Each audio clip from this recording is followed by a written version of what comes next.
Welcome back to the View. I'm here with. Alex Uballez. I'm running for mayor here in Albuquerque. Thank you, sir, for doing this interview again with Yeah, me. We did one not too long ago. no doubt. I just wanted to, kind of get into more of a personal life with you Okay, and okay, let's your talk. your uh, your experience here growing up in Albuquerque. Okay, let's talk.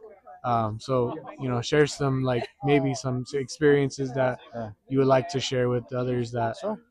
So, Um, yeah, so I'm not originally from Albuquerque. okay, I was born in Oakland, California. Oakland, California. But I was always destined to live here when I fell in love with my wife at 19, All right. who has been here for generations. Okay. And so my first trip out here was at 19, this summer. I was in Oakland. I was working two jobs. I was stocking shelves, and what was the other thing I was doing? Oh yeah, I was midnight stocking and then stocking magazine racks. And my now wife, then girlfriend, called me up. She's like, "You gotta come out and visit me." I was like, "All right, I'll do it." And so I quit my jobs. I bought an Amtrak ticket, Okay. took the train all the way out here to meet her. Spent the summer here. Actually worked up at that Scout Ranch in Cimarron, Philmont. I'm not too sure Yeah, exactly where it's that's northern at. New Mexico, Boy Scout Ranch. I Okay. did grounds and maintenance up there.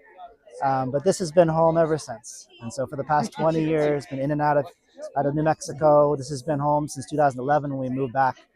So she could run an arts education nonprofit called Working Classroom, and I could go work as a crimes against children attorney in the prosecutor's office here in Bernalillo County. Okay.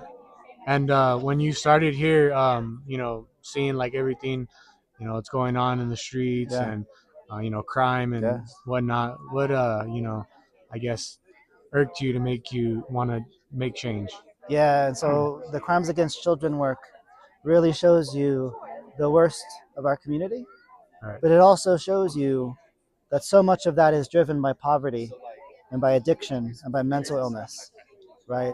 Right. And so when you see our families falling through the cracks, when you see physical child abuse happening because the family is under stress, right? They are working multiple jobs. They don't have child care. They don't have health care. They're in these apartments or these houses they can't afford. There is no safety net for them. They're on the edge. And they're also trying to raise children, which is, I don't know if you got kids, but it is stressful. Yeah, I do. I have one and one on the way. Congratulations. Thank One, you. it's about to get a lot more complicated for you. Right. But so when you got Right. kids, you know they're stressful. You know Right. that if your life is unstable, if you can't afford where you live, if you can't afford food, if you can't afford childcare and healthcare, Right. then it's very easy to fall into that desperation.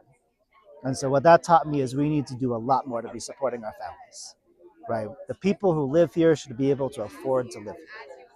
And so that inspires me to work for the people of Albuquerque, to build the solutions for them, to help us support our whole community, our neighborhoods, our families, so they don't fall into the criminal justice system. So we don't have a city that looks and feels like our city now, where we have neighbors living on the streets and crime, plaguing our families. Right. And so that's the inspiration for me. It's the kids. Okay. And being here for the last 20 years, what was one thing that you say you loved about Albuquerque, New Mexico? I love everything about this place. Right. This city, like if you've never been out of it, you don't know, but this city has that thing that cities want, that they need in order to succeed. It's that feeling, that culture, that deep community, that sense of place, that when you're here, you are somewhere, Right. right? Somewhere that's existed for a long time and brings all of that history to today. And we've got that. We've got the feeling, we have the people, right? I've met hundreds, thousands of people over the past 5 months, right? Thousands of our neighbors. And the skill and the love and the energy that we have here, the people who want to make this a better place, whew, it's amazing. It's inspiring. It's Right. inspiring, right? And so for me, it's seeing that. It's seeing what we got here. It's seeing that we have everything that we need. We just need leadership who's going to support it, who's going to let that grow and thrive and build and be the city that we deserve. Right. Thank you. Is there? Do you want to tell them what you guys are doing today?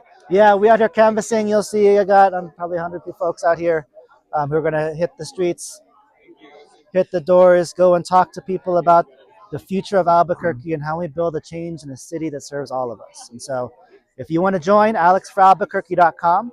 I canvass every single day. I'm on 4 hours a day on the doors, 4 hours on the phones. And so come and join our team.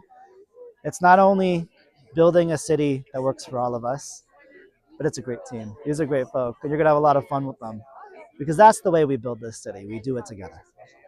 Thank you so much, sir. I appreciate your time. Appreciate you. Thank you.